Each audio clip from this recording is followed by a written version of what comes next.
안녕하십니까. 데이터를 스케치하기를 세션을 진행하게 된 IMK 개발팀의 황영이라고 합니다. 반갑습니다. 네. 이번 세션은 스케치 알고리즘이라는 것을 가볍게 소개하고자 준비를 하였는데요. 아무래도 알고리즘이다 보니까 약간의 수학이 조금은 포함이 되어 있습니다. 하지만 최대한 직관적으로 이해할 수 있도록 준비를 하였습니다. 기대 효과로는 거대한 데이터를 어떻게 작고 빠르게 요약을 할 수 있을 것인가에 대한 그런 상황과 실험 방법에 대해서 설명을 드릴 것입니다.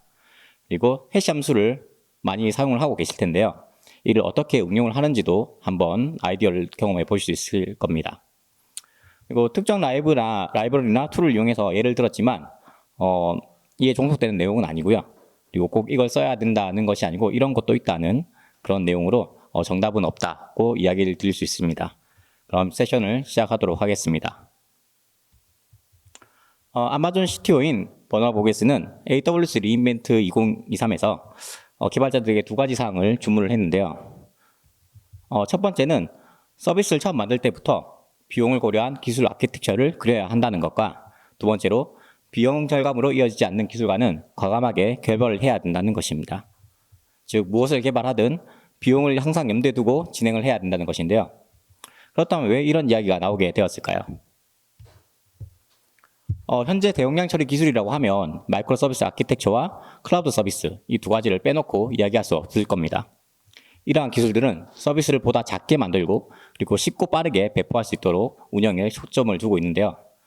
또 따라서 어떠한 큰 이벤트가 발생을 했을 때 빠르게 인프라를 증설하여 대응하도록 하고 있습니다. 그리고 이는 곧 비용의 증가를 의미하는 것이겠죠. 그러면 우리가 필요로 하는 정보를 만들기 위해 데이터를 좀 더 잘 적재를 하고 그렇게 한다면 좀 더 빠르고 쉽게 가볍게 만들 수 있지 않을까요? 이러한 고민에 대한 조금은 도움이 될 만한 방법에 대해서 이야기해보고자 합니다. 보시는 이미지는 국내 서비스 중인 앱의 월간 활성 이용자 수를 표현한 차트입니다. 다만 여기서 우리가 확인할 부분은 어떻게 월간 활성 이용자 수를 구했을까 하는 것입니다. 월간 활성 이용자 수란 보시는 바와 같이 해당 월에 고유한 이용자 수가 몇 명이었느냐를 것을 찾는 것입니다. 따라서 이를 계산을 하려고 하면 새로운 유저가 접속을 했을 때 이 유저가 새로운 유저인지 아닌지를 판단하기 위해서 기존의 모든 유저들을 다 저장을 하고 있어야 됩니다. 즉 새로운 유저가 올 때마다 그에 비례해서 저장 공간도 계속해서 늘어나게 되는 것이죠. 하지만 저장 공간은 무한하지 않기 때문에 이를 보완할 방법이 필요할 것입니다. 이를 가능케 하는 것이 바로 스케치 알고리즘입니다. 정리하자면 대규모 데이터 스트림에서 약간의 오차를 허용하여 작은 메모리로 빠르게 처리하기 위한 알고리즘 혹은 자료 구조를 의미합니다. 특히 실시간 분석 처리를 할 수 있는 알려진 유일한 솔루션입니다. 스케치 알고리즘들은 작은 데이터를 어떻게 그러면 유지를 할 수 있을까요? 대부분의 스케치 알고리즘은 해시 함수를 사용하여 데이터를 요약하게 됩니다. 즉 임의의 길이를 가지는 문자나 파일들을 고정된 길이의 데이터, 즉 해시 값으로 변환을 한다는 것인데요. 이는 입력된 데이터의 크기와 상관없이 항상 고정된 크기로 데이터를 요약할 수 있다는 것입니다. 하지만 해시를 사용하면서 항상 고려해야 될 사항이 존재합니다. 바로 해시 충돌인데요. 비둘기집 원리라는 말을 혹시 들어보셨을 겁니다. 여기 보이는 9개의 비둘기집에 10마리의 비둘기를 넣게 된다면 비둘기집 중 한 곳은 분명히 비둘기가 2마리가 들어갈 것입니다. 해시도 마찬가지로 입력 데이터의 건수가 많아지게 된다면 해시 값은 고정된 크기를 가지기에 중복이 돼서 충돌이 발생할 수 있습니다. 따라서 이런 해시 충돌로 인한 에러를 발생하게 되는데요. 이러한 에러를 줄이기 위해서는 더 많은 저장 공간이 필요하게 될 것입니다. 즉 저장 공간과 에러율 사이에 트레이드오프를 잘 관리를 할 필요가 있다는 것이죠. 스케치 알고리즘은 아주 다양하게 존재를 하고 있습니다. 하지만 이번 세션에서는 멤버 없이 여부 추정 알고리즘인 블룸 필터, 그리고 윈도우즈 추정 알고리즘인 카운트 민 스케치와 하이퍼로그로그 이렇게 세 가지 알고리즘에 대해서 한번 알아볼 것입니다. 가장 먼저 살펴볼 알고리즘은 블룸 필터입니다. 블룸 필터는 1970년 버튼 하워드 블룸이 개발한 알고리즘인데요. 거대한 집합에 요소가 포함되어 있는지 아니면 없는지를 추정하는 알고리즘입니다. 이걸 어디다 쓰지라는 의문이 들 수 있으실 텐데요. 크롬을 사용하시던 중에 혹시 이런 빨간 화면을 보신 적 있으실까요? 예. 크롬의 세이프 브라우징 기능을 활성화하게 되면 해킹당한 사이트라든지 아니면 악의적인 목적으로 만들어진 사이트들을 하나의 집합으로 만들어서 사용자가 특정 URL에 접근을 했을 때 해당 사이트가 안전한지를 판단하게 됩니다. 이러한 사이트들이 당연히 무수히 많을 것이기 때문에 이를 다 브라우저에 캐시를 하게 된다면 당연히 적지 않은 메모리를 소모를 하겠죠. 그래서 이럴 때 블룸 필터를 이용해서 작은 용량으로 빠르게 판단이 가능하게 될 것입니다. 그렇다면 어떻게 작고 빠르게 블룸 필터는 동작하게 됐는가에 대해서 한번 이야기해 보겠습니다. 아주 간단한 아이디어에서 시작을 하는데요. 이미 생성된 배열이 있다고 해보겠습니다. 그리고 여기에 빨간색 공을 한번 집어넣어 보겠습니다. 자, 그렇다면 이제 우리는 이 빨간 공을 어떻게 찾을 수 있을까요? 아마도 두 가지의 경우로 생각이 될 텐데요. 하나는 인덱스 위치를 모를 때입니다. 인덱스를 모른다고 하면 당연히 배열 전체를 다 뒤져서 찾아야 될 것입니다. 하지만 인덱스 위치를 안다고 하면 한 번에 해당 위치로 바로 빨간 공을 찾을 수 있을 것입니다. 이처럼 인덱스를 안다는 것은 우리가 데이터를 빠르게 검색을 할 때 중요한 요소로 작용을 하게 됩니다. 블룸 필터에서는 각 요소마다 해시 함수를 통해서 고유한 해시 값을 산출하게 됩니다. 그리고 우리가 관리할 데이터의 집합은 배열을 이용하여 관리를 하게 되는데요.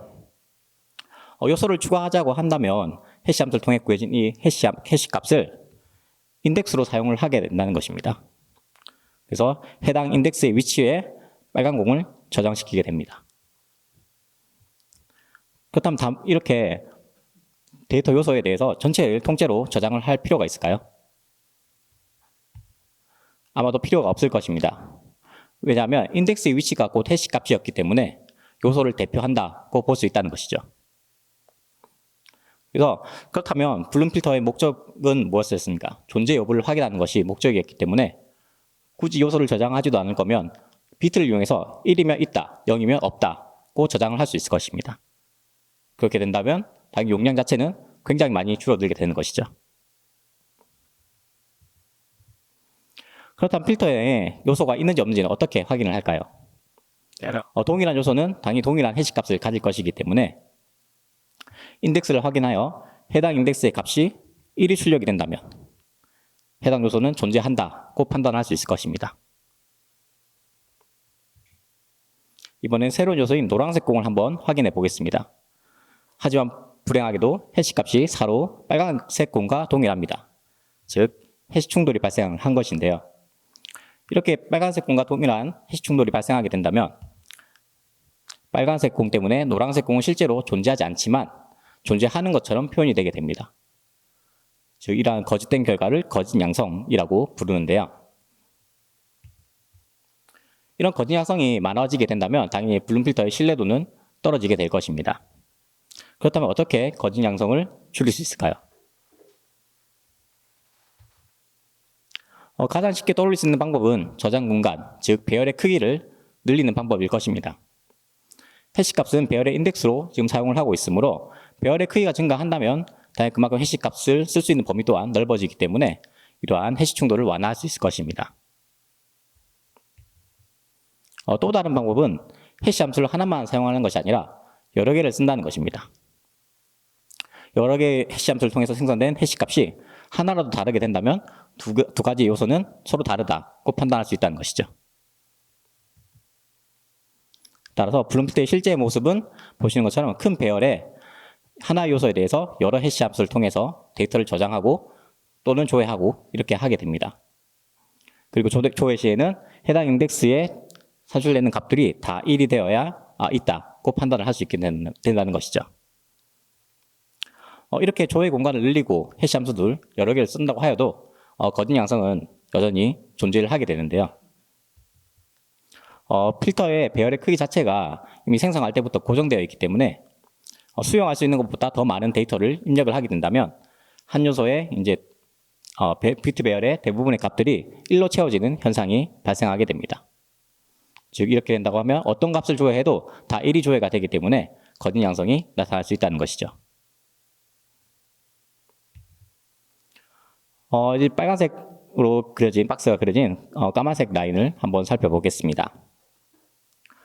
이 까만색 라인은 블룸 필터의 비트 배열의 크기가 예상되는 요소 수보다 6배 크게 지정이 된 경우를 의미합니다. 그리고 X축은 사용되어지는 해시 함수의 수를 의미하게 되고요. 그리고 해시 함수의 수가 증가함에 따라 Y축, 즉 거짓 양성률이 어떻게 변하는지를 표현한 차트입니다. 보시는 것과 같이 해시 함수의 개수가 4개에서 5개 사이가 가장 거짓 양성률이 낮은 걸 확인할 수 있습니다. 즉 해시 함수를 많이 사용한다고 해서 좋은 것은 절대 아니라는 것이죠. 그리고 만약 우리가 거짓 양성률을 1% 미만으로 유지를 하려고 한다면 이 블룸 필터의 비트 배열의 크기가 10배 이상 커야 된다는 것도 확인이 가능합니다. 그럼 이러한 정보를 토대로 실무에서 적용했던 사례를 간단하게 한번 소개해 드리겠습니다. 저희 서비스에서는 여러 웹사이트에서 사용자들이 어떻게 사이트를 사용하는지에 대한 정보들을 수집해서 처리를 하고 있는데요. 다만 이러한 수집 서버를 운영하면서 저희 서비스를 이용을 종료한 후에도 저희 서비스로 데이터를 보내는 경우들이 있어서 이러한 경우 이제 화이트 리스트를 만들어서 저희는 이제 좀 필터링을 하고 싶었습니다. 고객의 웹사이트와 저희 수집 서버의 도메인이 다르기 때문에 CORS 처리를 해줘야 됐었는데요. 저희는 이때 이제 프리플라이트 요청 시에 오리진 정보를 확인하여 이 정보가 우리의 필터에 저장되어 있는지를 체크해서 저장되어 있지 않다면 하면 이제 버리는 형태로 구성을 하였었습니다. 블룸 필터를 구현한 라이브러리는 다양하게 존재를 하고 있는데요. 이 중에서 저희는 일단 구아바를 이용해서 블룸 필터를 사용하게 되었고요.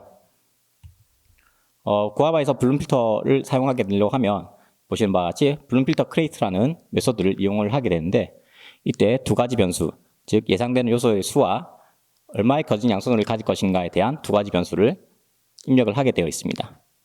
해당 예에서는 10만 건의 예상되는 요소 수의 거짓 양성률이 0.01이라고 1%의 거짓 양성률을 가진다라고 생성을 하였는데요.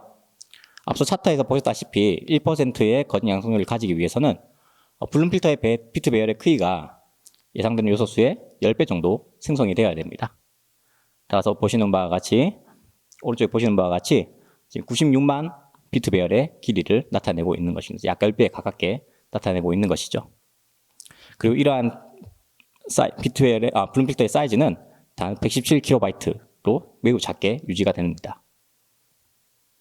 이거 들어보시면 셋을 써도 되는 거 아니냐라고 의문을 가질 수도 있을 것 같은데요. 그래서 간단하게 셋과 한번 비교를 해보면 죄송합니다. 블룸 필터를 쓰는 데 있어서 두 가지 메소드가 또 존재를 하고 있는데요. 풋 메소드는 블룸 필터에 이제 값을 추가하는 메소드고요. 그리고 블룸 필터에 요소가 있는지 없는지 확인하기 위해서는 might contain이라는 메소드를 이용해서 확인하게 됩니다. 이거 두 개만 쓰면 끝난다는 것이죠. 굉장히 간단하게 사용을 할 수 있습니다. 그리고 앞서 설명드렸던 블룸 필터와 셋의 비교를 한번 해보겠습니다. 1000만 건의 데이터를 저장을 한다고 했을 때 1%의 오차율을 가지는 블룸 필터를 사용했을 경우 메모리 사이즈는 12MB로 처리가 가능합니다. 하지만 이를 셋을 이용했을 경우에는 보시는 바와 같이 1기가의 메모리가 필요하게 됩니다. 따라서 거짓 양성률을 허용할 수 있는 경우라고 한다면 블룸 필터를 이용해서 메모리를 크게 줄일 수 있게 될 것입니다. 지금까지 블룸 필터에 대해서 소개를 드렸었는데요. 간단히 한번 정리를 해보면 블룸 필터는 특정 집합 내 요소가 존재하는지 여부를 추정할 때 사용하는 알고리즘입니다. 그리고 주의사항으로는 거짓 양성이 나타날 수 있다는 것입니다. 즉 집합에 속해 있지 않지만 속해 있다고 거짓 결과를 표현할 수 있다는 것이죠. 하지만 없는 데이터는 확실히 없다고 표현을 하고 있으므로 이런 성질을 잘 활용할 필요가 있습니다. 그리고 필터의 크기는 생성할 때 고정되어 있기 때문에 데이터를 넣을 수 있는 용량은 한계가 있고요. 그리고 한 번 입력한 데이터는 삭제가 불가능하므로 데이터 입력에 주의가 필요합니다.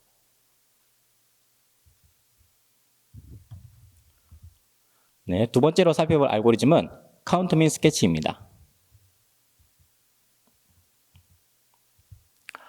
카운트 민 스케치는 2003년 코르모드와 무트크시난에 의해서 개발이 되었습니다.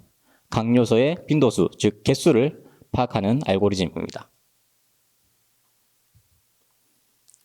보시는 이미지는 2023년 한 해 동안 네이버에서 가장 많이 검색이 된 단어 순위입니다. 예상하시다시피 단어의 수도 많을 것이고 당연히 횟수도 굉장히 많을 것이기 때문에 많은 데이터를 이용하여 만들었다고 생각이 되실 텐데요. 여기서 우리가 원하는 정보는 단어가 얼마나 많이 검색이 되었냐는 것이 아니라 단어들 맛 간에 순위가 어떻게 되느냐는 것을 만드는 게 우리의 목표입니다. 따라서 정확한 카운터를 집계할 필요 없이 어느 정도 비슷한 추정만 된다고 한다면 순위를 정하는 데는 크게 문제가 없을 것입니다. 따라서 이러한 경우 카운트 민 스케치를 이용하여 적은 리소스로 이러한 순위를 만들 수 있을 것입니다.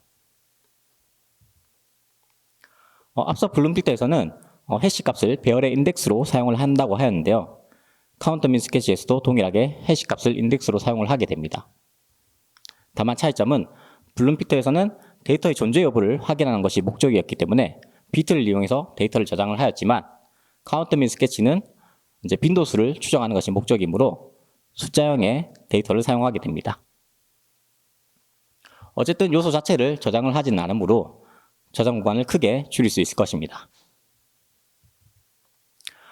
또한 여러 해시 함수를 사용을 하게 되는데요. 블룸픽터에서는 하나의 큰 배열에 모든 값들을 다 저장을 했다고 하면 카운트 민 스케치에서는 해시 함수마다 각각의 카운트를 집계할 수 있는 배열을 가지게 됩니다. 따라서 보시는 것처럼 2차원의 배열 공간을 가진다고 보시면 됩니다. 자, 그럼 카운트 민 스케치에서 값을 한번 입력을 해보겠습니다. 빨간색 공을 4개의 해시 함수로 해시 값을 구했을 때 4106이라는 4개의 해시 값이 구해졌습니다. 그러면 첫 번째 해시 값은 4이므로 첫 번째 행의 네 번째 인덱스의 카운트를 1 증가시켜 주는 것입니다. 나머지 해시 값들도 마찬가지로 해당 인덱스의 값을 다 1씩 증가시켜 주는 것이죠. 즉 무한히 들어올 수 있는 데이터 요소들에 대해서 해시 값을 구하고 그 해시 값을 이용해서 인덱스의 카운트를 1씩 계속 증가시켜 주는 것을 반복하게 되는 것입니다. 이어서 노란색 공도 한번 입력을 해보겠습니다. 다만 여기서 주의해서 보실 부분은 이 첫 번째 해시 함수를 통해 생성된 해시 값이 4로 빨간색 공과 해시 충돌이 발생했다는 것입니다. 카운트 민 스케치에서는 이렇게 해시 충돌이 발생했다고 하여도 그와 상관없이 해당 인덱스의 카운트를 1씩 증가시켜주게 됩니다. 따라서 보시는 것처럼 이렇게 데이터가 저장이 될 것이죠. 자, 그렇다면 이제 빨간 공을 이제 조회를 한번 해보겠습니다. 빨간색을 조회를 하게 된다면 각 해시 값에 따른 빈도수는 2111이라고 값을 가지게 될 것입니다. 카운트 민 스케치의 동작 방식을 다시 한번 떠올려 보시면 우리가 정상적으로 다 입력이 되었다면 당연히 모든 값들이 다 동일할 것입니다.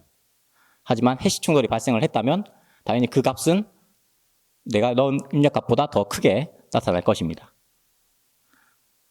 따라서 카운트 민 스케치에서 실제에 가까운 개수는 이 값들 중에서 가장 작은 값이 된다는 것입니다. 네. 그래서 이름 자체도 카운터 민 스케치라고 불리는 이유가 이 이유 때문입니다. 그렇다면 이러한 해시 충돌로 인해 오류를 어떻게 하면 줄일 수 있을까요? 카운트 민 스케치에서는 이 과대 추정 오차율과 오류 확률이라는 두 가지 변수를 가지고 이를 제어하게 됩니다. 스케치의 한 행은 하나의 해시 함수를 통해서 빈도수를 누적하게 될 것입니다. 따라서 배열의 크기가 커진다면 당연히 고르게 데이터가 분포가 될 것이기 때문에 해시 충돌로 인하여 실제 값보다 크게 추정되는 것을 어느 정도 방지를 할 수 있을 것입니다. 이때 이를 제어하는 것이 바로 과대 추정 오차율입니다. 따라서 전체 데이터 건수에 과대 추정 오차율을 곱해서 인계값이라는 것을 구해 우리가 얼마나 과대 추정이 될 수 있는지를 예상할 수 있게 되는데요. 지금 예에서 보시는 것처럼 만 건의 전체 데이터 건수에서 과대추정 오차율이 0.001이라고 한다면 과대추정 인계값은 10이 되게 됩니다. 즉 추정된 요소의 빈도수는 실제 빈도수보다 크거나 같지만 실제 빈도수의 인계값을 더한 값보다는 작거나 같게 된다는 것입니다. 즉 점점 더 인계값이 오차율이 0에 가까워진다고 하면 이 인계값은 점점 더 작아질 것이기 때문에 훨씬 더 실제에 가까워질 수 있다는 것입니다. 그렇게 된다면 당연히 이 길이 자체는 점점 더 늘어나게 되는 것이죠. 그리고 오류 확률은 해시 함수의 개수를 제어하게 됩니다. 해시 함수를 여러 개를 사용할 경우에 이런 해시 충돌이 발생하지 않은 빈도수 값을 찾을 확률이 높아질 것입니다. 하지만 너무 많이 사용을 하게 된다면 당연히 계산이 더 많이 필요하기 때문에 오히려 더 안 좋은 성능을 나타낼 수 있을 것입니다. 만약 우리가 원하는 오류 확률이 0.01, 약 1%라고 한다면 보통 해시 함수의 개수를 7개 정도 사용을 하게 됩니다. 그리고 이를 10분의 1 줄이게 된다면 해시 함수를 10개 사용을 하게 됩니다. 즉 10분의 1씩 줄 때마다 해시 함수의 개수는 3개 혹은 4개씩 더 계속 증가를 하게 되는 것이죠. 즉 이것도 마찬가지로 0에 가까워질수록 해시 함수는 더 많이 사용을 하게 된다는 것입니다. 따라서 이 두 가지 과대추정 오차율과 오류 확률에 의해서 카운트 및 스케치의 크기가 결정되게 됩니다. 그렇다면 이러한 카운트 및 스케치는 어떻게 사용을 할 수 있을까요? 카운트 및 스케치를 이용해서 만들어진 빈도수 정보는 아마 모든 서버 IPA 서버에서 다 공유가 되어야 될 것입니다. 다행히 저희 회사에서는 인메모리 DB로 레디스를 사용을 하고 있었는데요. 레디스 블룸이라는 모듈이 존재를 하고 있습니다. 레디스 블룸에는 앞서 보셨던 블룸 필터와 카운트 및 스케치, 그 외 기타 다른 스케치 알고리즘들이 이미 구현이 되어 있는 상태입니다. 따라서 이를 활용한다면 쉽게 적용이 가능한데요. 그리고 2022년 3월 레디스 스택이 발표가 되면서 레디스 블룸이 통합되어 배포가 되어지고 있습니다. 따라서 레디스 스택을 사용을 하신다면 바로 사용을 해볼 수 있을 것입니다. 레디스에서 지원하는 카운트 및 스케치 명령어를 보시면 간단하게 6가지가 존재를 하고 있는데요. 그 중에서 init by prop 명령어는 앞서 보셨던 과대추정 오차율과 오류 확률을 지정을 해서 카운트 및 스케치를 초기화시키게 됩니다. 그리고 increase by 명령어는 항목을 추가하는 것이고요. 쿼리는 항목의 개수를 반환하는 명령어입니다. 스프링에서 레디스를 사용을 한다고 하면 당연히 스프링 데이터 레디스를 떠올리실 텐데요. 하지만 레디스 블룸을 사용하기 위해서는 약간의 문제가 존재하고 있습니다. 레디스 템플릿 코드를 보시면 아직 카운트 및 스케치에 관한 오퍼레이션이 존재하고 있지 않는데요. 그리고 레디스 클라이언트 라이브러리인 레투스도 살펴보시면 아직 이슈로 등재만 되어 있지 구현은 되지 않은 상태입니다. 그렇다면 어떻게 이걸 사용을 할 수 있을까요? 제디스에서는 이제 카운트 및 스케치와 관련된 기능들이 구현이 되어 있습니다. 유니파이드 제디스라는 클래스를 살펴보시면 카운트 및 스케치 및 기타 여러 스케치 알고리즘의 메소드를 찾을 수 있을 것입니다. 하지만 이를 사용하려면 몇 가지 문제가 존재하는데요. 바로 제디스 커넥션 팩토리를 반드시 사용을 해야 된다는 것과 그리고 유니파이드 제디스를 객체를 생성을 하려고 하면 제디스 객체가 반드시 필요하기 때문에 커넥션 팩토리에서 네이티브 커넥션을 가져와야 됩니다. 하지만 이렇게 해서 사용을 하게 된다면 당연히 커넥션 자체를 우리가 직접 관리를 해줘야 되는 이슈가 여전히 존재를 하게 됩니다. 따라서 저는 이제 이걸 레디스 템플릿에 그냥 execute 콜백을 이용해서 구현해서 그냥 명령어를 직접 만들어서 사용을 했었는데요. 보시는 메소드는 카운트 및 스케치를 초기화하는 init by prop 명령어를 구현한 것입니다. 이를 실행했을 때 정상적으로 레디스에 카운트 및 스케치가 초기화하는 것을 확인할 수 있었습니다. 카운트 및 스케치라는 것이 결국 요소에 대한 카운트를 짓게 하는 것이었기 때문에 레디스에서 비슷한 자료 구조가 있을 걸로 판단되는데 혹시 아시는 거 있으신가요? 써보신 분들은 이런 카운터 집계하는 자료 구조가 있는 걸 혹시 솔티드 셋 혹시 들어보셨나요? 예. 솔티드 셋을 이용하면 비슷하게 나올 것 같다는 생각이 드실 겁니다. 그래서 한번 솔티드 셋과 한번 비교를 한번 해봤는데요. 3000개 요소에 대해서 랜덤하게 카운트를 집계를 하였듯이 메모리 크기를 한번 테스트를 해보았습니다. 카운트 및 스케치의 경우에는 보시는 것 같이 300KB의 저장 공간을 사용을 하였지만 솔티드 셋의 경우에는 400KB, 즉 한 4분의 1 정도 용량이 줄어든 것을 확인할 수 있습니다. 다만 카운트 및 스케치를 쓸 경우에는 보시는 것처럼 두 가지의 요소는 해시 충돌로 인해서 과대 추정되는 문제가 있었습니다. 3000개 중에 2개는 이렇게 오차가 난 것이죠. 하지만 이러한 오차를 감안하더라도 메모리 저장 공간을 적게 차지하는 것이 중요하다고 하면 충분히 카운트 및 스케치를 사용을 고려할 수 있을 것입니다. 그리고 아시다시피 솔티드 셋은 데이터를 저장을 할 때 log n의 시간 복잡도를 가지게 됩니다. 따라서 보통은 카운트 및 스케치가 더 빠르게 동작을 하게 됩니다. 다시 한번 간단히 정리를 해보면 카운트 및 스케치는 대규모 데이터에서 빠르고 정확하게 각 요소의 빈도수를 추정하는 알고리즘입니다. 다만 사용 시 주의해야 될 것은 수정값이 과대평가되어질 수 있다는 것입니다. 그리고 한번 입력한 데이터는 삭제가 불가능하기 때문에 잘 판단해서 사용을 하셔야 됩니다.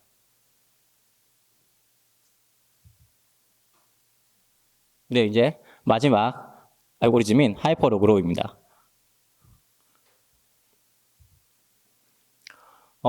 하이퍼로그로우는 2007년 프라졸렛이라는 분이 개발을 하신 알고리즘인데요. 고유한 항목의 개수, 즉 카디널리티를 구하는 알고리즘입니다. 앞서 보셨던 월간 활성 이용자 수를 구하는 이미지인데요. 월간 활성 이용자 수를 구하기 위해서는 이제 새로운 유저인지를 판단하기 위해 고유한 모든 유저를 저장을 해야 된다고 했습니다. 즉 많은 저장 공간이 필요하다고 하였는데요.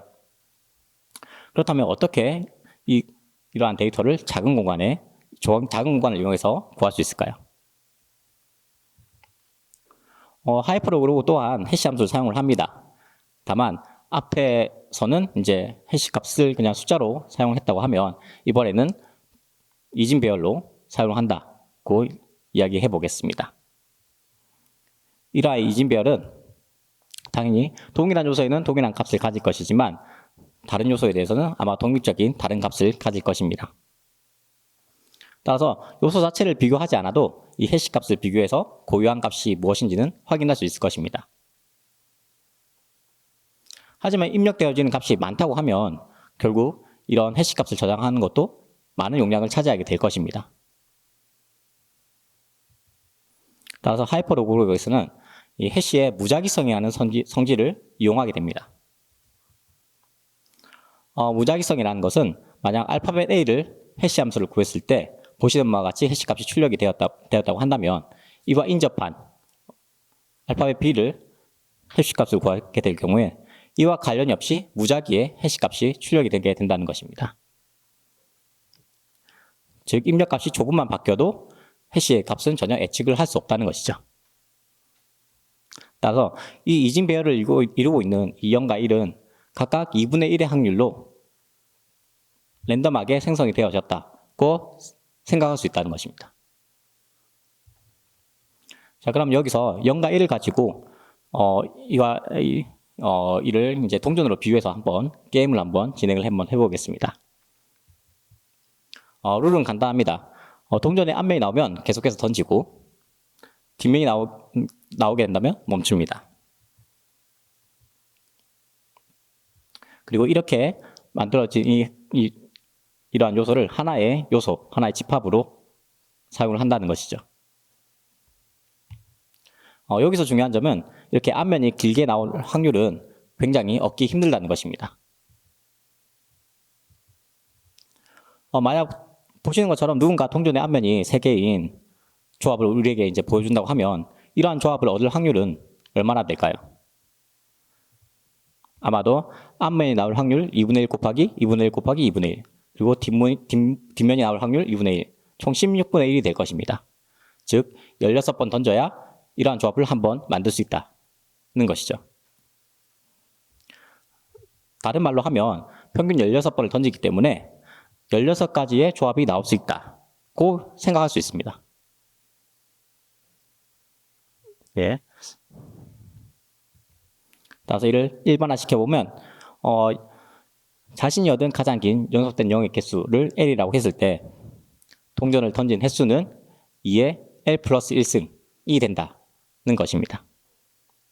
그리고 동전을 던진 횟수가 2의 L 플러스 1이 됐다고 하면 이때 생성되어지는 요소의 개수 또한 2의 L 플러스 1승만큼 요소를 가졌다라고 볼 수 있다는 것이죠.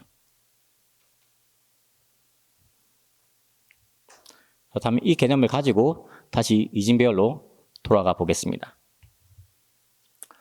보시는 것처럼 00001이라는 이진 배열이 있다고 하면 0은 동전의 앞면, 1은 동전의 뒷면으로 볼 수 있을 것입니다. 따라서 긴 연속된 0을 가진 이진 배열은 동전 던지기에서와 마찬가지로 쉽게 얻기는 힘들 것입니다. 따라서 우리는 이진 배열의 값들 중에 연속된 0의 길이가 가장 큰 값만 알고 있다고 하면 고유한 요소가 몇 개인지 추정할 수 있다는 것입니다.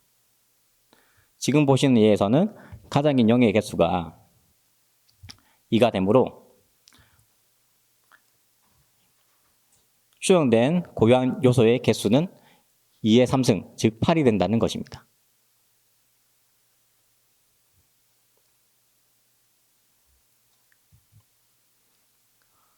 다시 한번 간단하게 정리를 해보자면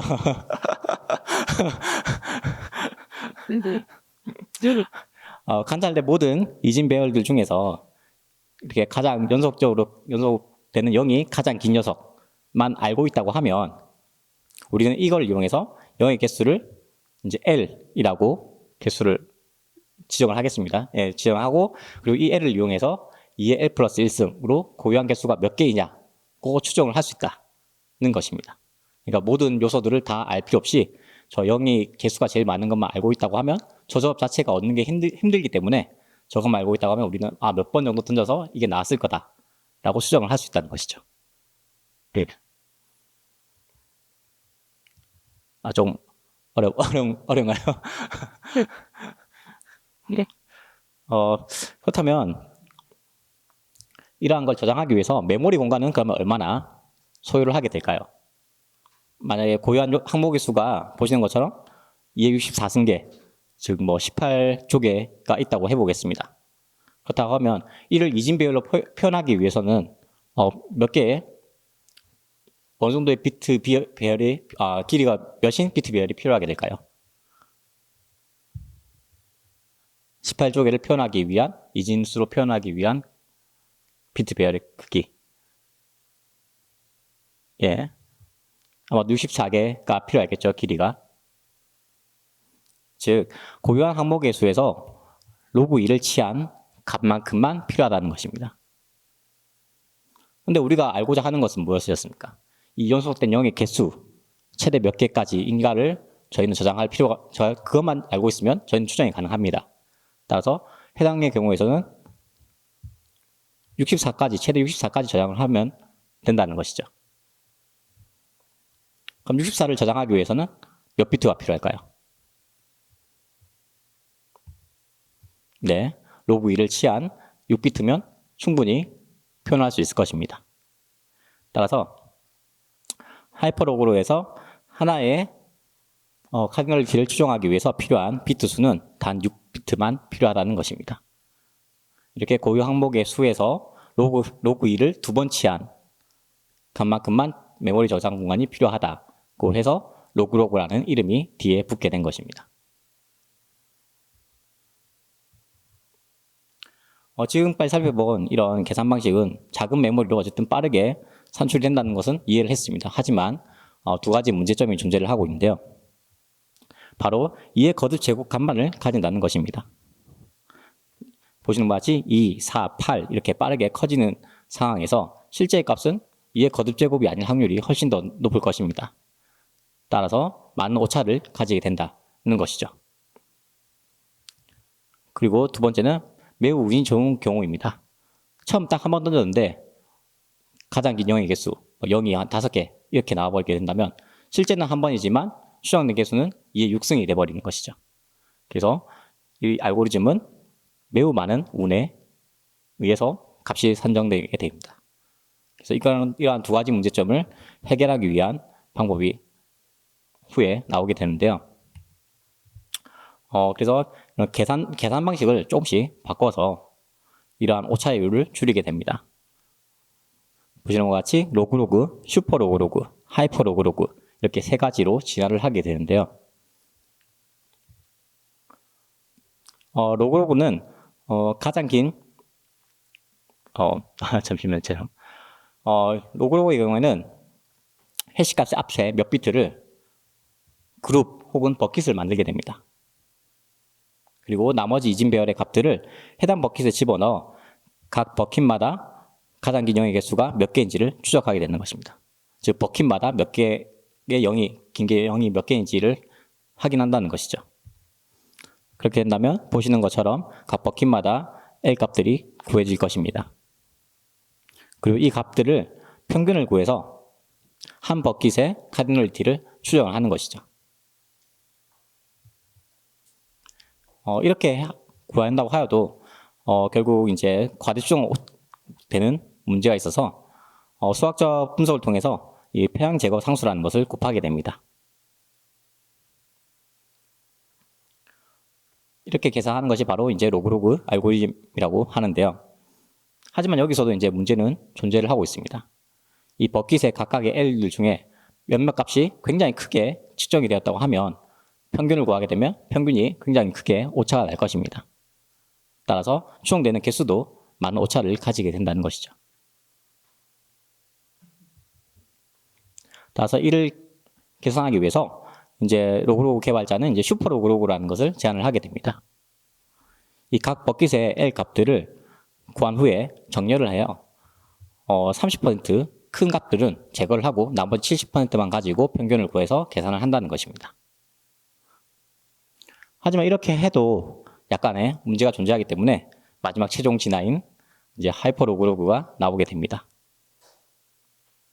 하이퍼 로그로그는 앞서 로그로그와 크게 계산 방식이 차이 안 나는 부분이 바로 로그로그에서는 평균을 구해서 하나의 버킷에 대한 카디널리티를 추정을 하였지만 하이퍼 로그로그는 조합 평균을 이용해서 하나의 버킷에 대한 카디널리티를 추정한다는 것입니다. 계산 방식이 조금 보기에는 어려워 보이지만 결국 그 각 버킷에 그 크게 측정되는 그러한 문제들을 조금은 보완하기 위해서 조합 평균을 사용했다고 보시면 됩니다. 그리고 이렇게 계산했을 경우에는 1% 미만의 오차를 가지게 될 것이고요. 그리고 단 12KB의 메모리로 15건의 고유한 값을 추정할 수 있게 됩니다. 하이퍼로그로그는 레디스에서 기본적으로 제공을 해주고 있습니다.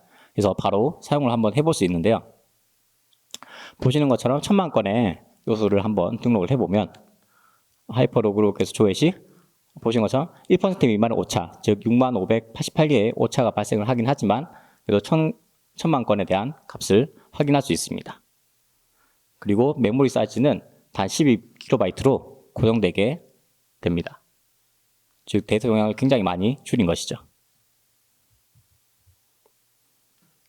이런 하이퍼로그의 특징으로는 이제 병합이 가능하다는 것입니다. 저희 서비스에서는 이제 시간별 이용자 수 그리고 일간 이용자 수를 실시간으로 보여줄 필요가 있었는데요. 이때 이제 시간별 이용자 수를 병합하여 일간 이용자 수를 빠르게 산출할 수 있었습니다.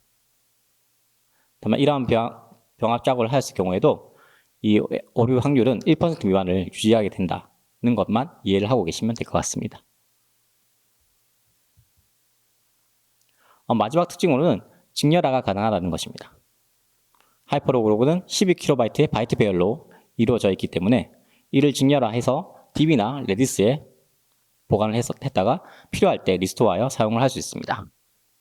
항상 12KB이기 때문에 굉장히 작게 유지를 할 수 있다는 것이죠.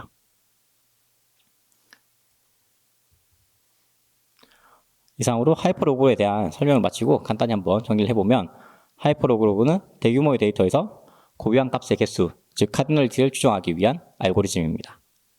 그리고 실시간 추적이 가능하며 병합이나 직렬화가 가능하다는 특징이 있습니다. 그리고 주의사항으로는 항상 1% 미만의 오차가 발생할 수 있기 때문에 사용에 주의가 필요합니다.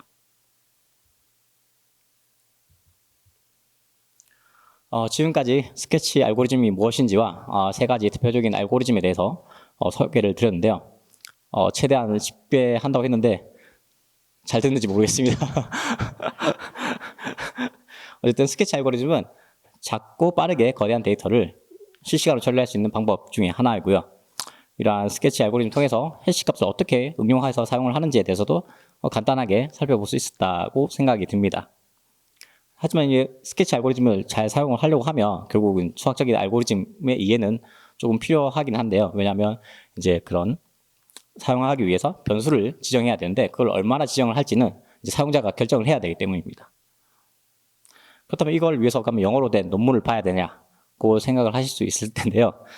저도 이거 봤지만 고통스럽더라고요, 볼 때. 그래서 지금 보시는 책은 작년 8월 출시한 책으로 스케치 알고리즘에 관련한 유일한 한글 책이지 않나 생각이 됩니다. 저도 이걸 원서를 보고 있던 차에 딱 맞게 등장을 해주셔가지고 잘 봤는데요. 이 해당 책에서는 소개드린 알고리즘 외에도 여러 가지 알고리즘들이 있으니까 한번 찾아보시는 것도 좋을 것 같습니다. 이상으로 데이터를 스케치하기 발표를 마치도록 하겠습니다. 고맙습니다. 네, 어려운 내용 최대한 쉽게 풀어주셔서 감사하고요. 아닙니다. 그 세 가지 알고리즘 예. 알려주셨는데 예. 실제로 그 알고리즘의 쓰이는 용도가 예. 좀 전형적으로 좀 나뉘어져 있는 게 있나요? 예, 조금은 나눠져 있긴 합니다. 그래서 저도 이제 제가 쓴 것도 거의 대부분 전형적으로 쓰는 패턴에 그대로 맞게끔 일단은 사용을 하긴 했었거든요. 아까 블룸 필터 같은 경우는 필터링을 위한 용도로 썼었고, 이제 카운트 미 스케치 같은 경우는 저희가 이제 뭐 히트맵 같은 걸 그릴 필요가 있었는데, 그때 이제 조금 메모리를 작게 하기 위해서 이제 그런 용도로 사용을 하긴 했었습니다. 그리고 뭐 하이퍼로그로는 아까 사용자 수를 저희가 이제 실시간으로 보여줄 필요가 있어서 이제 그때 사용을 하긴 했고요. 그 외에도 여러 가지 알고리즘들은 존재를 하고 있는데요. 이제 그걸 또 아까 단점으로 지적했던 그런 블룸 필터에서 단점으로 지적했던 한 번 넣으면 뭐 더 이상 삭제가 안 된다는 것도 뭐 쿠쿠 필터나 다른 필터를 쓰게 된다면 그런 삭제 넣어 처리가 가능하기 때문에 충분히 공부를 하신다고 하면 더 다양하게 사용할 수 있을 거라 생각이 됩니다. 감사합니다. 네. 네, 또 추가 질문 또 있으실까요? 네.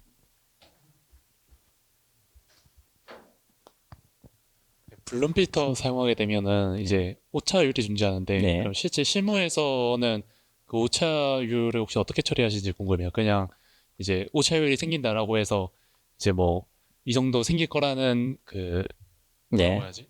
그걸 고려하고 하는 건지 아니면은 그걸 처리하기 예. 위해서 다른 이제 뭐 알고리즘을 더 쓰시는 건지 따로 궁금해요. 더 쓰진 않았고요. 일단은 예상되는 요소 수라는 거를 일단 저희가 이제 예측을 했고요. 그리고 그걸 통해서 이제 오차율을 결정하게 되는데 저는 이제 조금 더 여유를 둬서 오차율을 좀 더 낮게 해서 좀 더 크게 사용했었습니다. 근데 어차피 블룸 필터는 어차피 비트 배열이기 때문에 어차피 데이터 자체는 굉장히 작게 저장이 돼서 조금 더 크게 잡더라도 크게 문제는 없었던 것 같습니다. 네, 감사합니다. 네, 또 질문 또 있으실까요?